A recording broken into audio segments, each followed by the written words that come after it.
कहीं ना कहीं उनको सुनना भी चाहिए। और देखिए, ये सिर्फ सिंधिया नहीं बल्कि तमाम जो भी सांसद हैं उनका भी कर्तव्य होना चाहिए कि अपने 2023 में बीजेपी इसी सीट से चुनाव हार चुकी है। अब 2.5 साल के अंदर क्या बीजेपी के समर्थन में लोग आएंगे और क्या लोगों को रिझाने के। दतिया उपचुनाव नरोत्तम मिश्रा के लिए अग्नि परीक्षा से कम नहीं, चाहे उनका चुनाव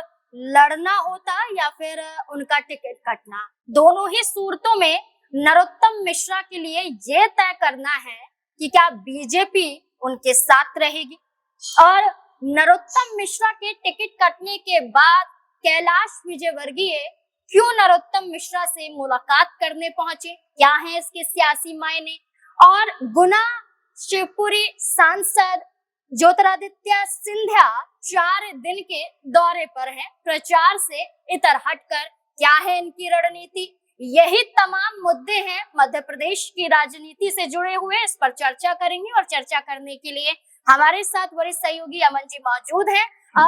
नरोत्तम मिश्रा को लेकर ये कहा जा रहा है कि बेशक आशुतोष तिवारी मैदान में अगर वो चुनाव जीतते हैं तो ये माना जा रहा है कि बीजेपी की तरफ से ये कहा जाएगा कि सही किया हमने नरोत्तम मिश्रा का टिकट काट दिया। और अगर चुनाव नहीं जीतते हैं तो ये भी सवाल खड़े होंगे कि आपका प्रभाव है और आपने ही खुद कहा था कि घर घर जाकर वोट मांगा जाएगा, आपकी ये जो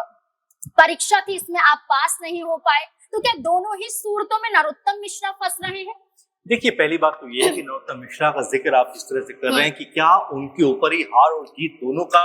जो है दारोमदार है, क्या वो इतना बड़ा नाम है कि यहाँ पर आशुतोष तिवारी के समर्थन में जो कह रहे हैं कि गांव-गांव जाऊंगा, तमाम लोगों से संपर्क करूंगा, क्या उनके पास वो मैजिक है कि यहाँ पर चुनाव जीता पाए। अगर वो मैजिक होता तो वो खुद चुनाव नहीं जीत लेते, ये भी एक बात निकलकर सामने आती है। क्योंकि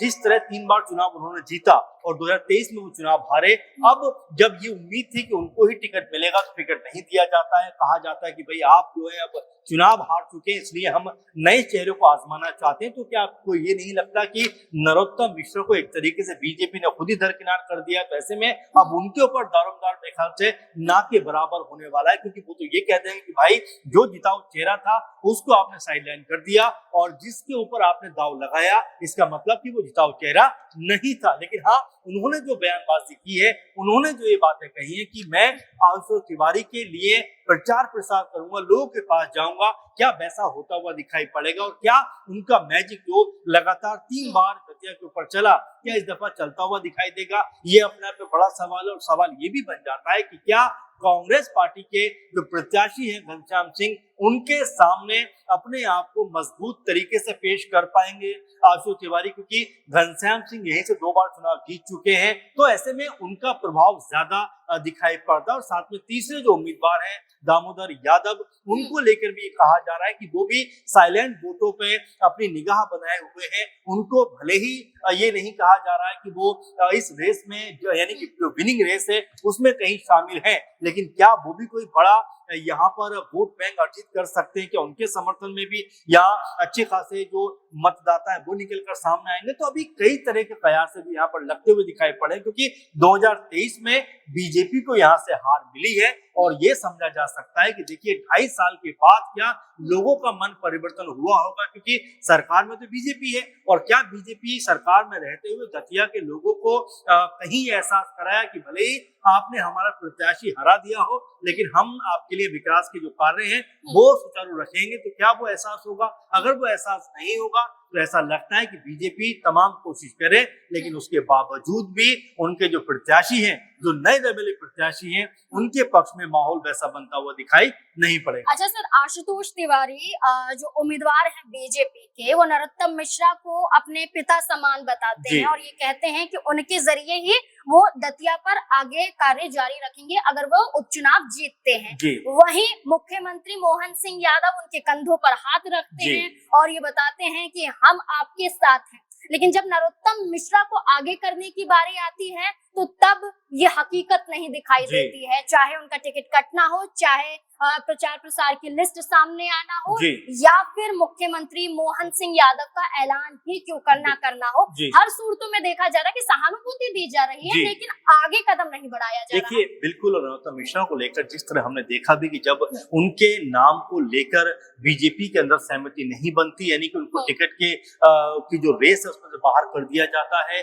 और आशुतोष तिवारी को टिकट दिया जाता है। उसके बाद आपने देखा कि जो उनके समर्थक थे किस तरह से उग्र होते हुए नजर आए, सड़क जाम कर दी और शहर के बाजार जो है बंद करने कराने की बात की, यानी कि एक तरीके से हुदंग वहां पर होता हुआ दिखाई पड़ा। और उनमें से तमाम लोग ये कहते हुए नजर आए कि अगर नरोत्तम मिश्रा का टिकट कटा है तो उसकी वजह सिर्फ सीएम मोहन यादव है। और उसके बाद में आपने देखा भी कि नरोत्तम मिश्रा भी खामोश रहते हैं। सुबह उनकी मुलाकात जो है सीएम मोहन यादव से भी होती है और मुलाकात होने के बाद वो कहते हैं कि भाई जो लोग उग्र प्रदर्शन कर रहे हैं उनको थम जाना चाहिए, शांतिपूर्ण माहौल बनाना चाहिए। यानी कि उन्होंने भी जो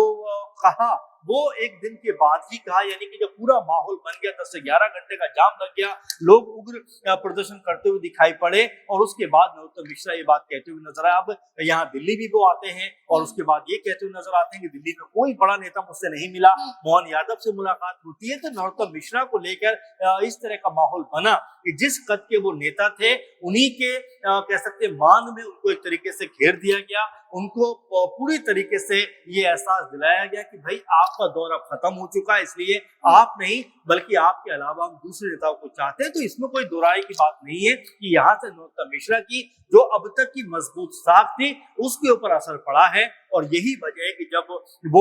एक मंच पे चुनाव प्रचार कर रहे थे जहां पर मोहन यादव बैठे होते हैं और इमरती देवी बैठी होती हैं और तमाम नेता बैठे होते हैं, उनकी आंखों से आंसू छलक पड़ते हैं और वो इस बात को जरूर बयां कर रहे थे कि भले ही वो आशुतोष के समर्थन में खड़े हो लेकिन अंदर का जो दर्द है उसको वो संभाल नहीं पा रहे। अच्छा सर, ज्योतिरादित्य सिंधिया जो अब 4 दिन के दौरे पर हैं अपने ही क्षेत्र में, और ये माना जा रहा है अपने संसदीय क्षेत्र में ज्योतिरादित्य सिंधिया का 4 दिन के लिए पहुंचना, दौरा करना, लोगों से मिलना, समस्या सुनना, ऐसे वक्त पर जब चुनाव प्रचार प्रसार के लिस्ट में उनका नाम है और आज से प्रचार की जो एक तरीके से पॉलिसी होती है वो शुरू हो गई है। बीजेपी के नरोत्तम मिश्रा ने तो आज की तारीख तय की थी कि वो आज से घर घर जाएंगे, तो नरोत्तम मिश्रा तो दिखाई दे रहे हैं, ज्योतिरादित्य सिंधिया और चेहरे क्यों नहीं नजर आ रहे हैं? देखिए, अभी हालांकि शुरुआत है, 16 तारीख है, इसके बाद अब यहाँ से चुनाव प्रचार जो है वो अब चरम सीमा पर पहुंचता हुआ दिखाई देगा। तमाम जो बीजेपी के स्टार प्रचारक है वो यहाँ पर नजर आएंगे। सिंधिया जी की बात आप कर रहे हैं, देखिए वो केंद्रीय मंत्री भी हैं, गुना शिवपुरी से वो सांसद भी है, तो जाहिर बात है कि अपने क्षेत्र की तमाम समस्याएं कहीं ना कहीं उनको सुनना भी चाहिए। और देखिए, ये सिर्फ सिंधिया नहीं बल्कि तमाम जो भी सांसद है उनका भी कर्तव्य होना चाहिए कि अपने जो संसदीय क्षेत्र है वहां पर जाएं, लोगों से मुलाकात करें, बातचीत करें, उनकी समस्याओं को सुनते हुए दिखाई पड़े। लेकिन आपने जो दूसरी बात कही है कि आखिर अगर वो अपने ही क्षेत्र में रहेंगे तो दतिया के ऊपर कब वो कह सकते हैं कि मजबूत रणनीति बनाते हुए दिखाई पड़े हैं, क्योंकि सिंधिया को दतिया को लेकर बड़ी जिम्मेदारी दी गई, उनको मुख्य चुनाव प्रभारी बीजेपी ने बनाया। तो ऐसे में उनकी भूमिका भी बड़ी मजबूत और कह सकते हैं कि बहुत ज्यादा प्रभावशाली रहने वाली है, क्योंकि उनके ऊपर जिम्मेदारी है कि वो ऐसी रणनीति बनाए, इस तरह के समीकरण बैठाएं कि आशुतोष तिवारी के समर्थन में एक माहौल कह सकते हैं दतिया के अंदर बनता हुआ दिखाई पड़े। तो सिंधिया को लेकर वाकई में इस तरह की बातें जरूर सामने आएंगी, क्योंकि अभी 3-4 दिन भले ही वो अपने क्षेत्र में हो, लेकिन अभी चूंकि 30 जुलाई को मतदान है, ऐसे में अभी 10 से 12 दिन का पूरा समय पड़ा है और ज्योतिरादित्य सिंधिया जरूर दतिया के अंदर जाएंगे और वहां जाकर अपने प्रत्याशी यानी आशुतोष तिवारी के लिए माहौल बनाएंगे। अब वो माहौल कितना जो है कह सकते हैं बीजेपी के समर्थन में आता है, क्योंकि 2023 में बीजेपी इसी सीट चुनाव हार चुकी है। अब 2.5 साल के अंदर क्या बीजेपी के समर्थन में लोग आएंगे और क्या लोगों को रिझाने के लिए सिंधिया की जो रणनीति है वो काम आएगी? यानी अभी भी तमाम सारे सवाल बने हुए हैं, लेकिन जैसा आपने कहा कि वो 3-4 दिन के अपने क्षेत्र के दौरे पर है, तो हो सकता है कि इस दौरान वो दतिया में भी जाते हुए दिखाई पड़े, दतिया को लेकर भी बयानबाजी करते हुए नजर आए और एक रणनीति जो है जो जीत के लिए कहीं ना कहीं उनके कांधे पर दी गई है कि भाई आप जो है तमाम चीजों को मैनेज करिए, तमाम चीजों को देखिए और आशु तिवारी के पक्ष में, समर्थन में एक माहौल तैयार करिए, ताकि दतिया में जो 2023 में बीजेपी को हार मिली, वो 2026 में जीत मिलती हुई वहां पर दिखाई। ये बिल्कुल यही देखना होगा कि जब नतीजे आएंगे तो नतीजे क्या बताएंगे, क्योंकि हर चेहरों की चर्चा हो रही है और जिम्मेदारियों की चर्चा हो रही है, लेकिन क्या इन जिम्मेदारियों के साथ जीत हासिल हो पाएगी? आपको क्या लगता है मध्य प्रदेश में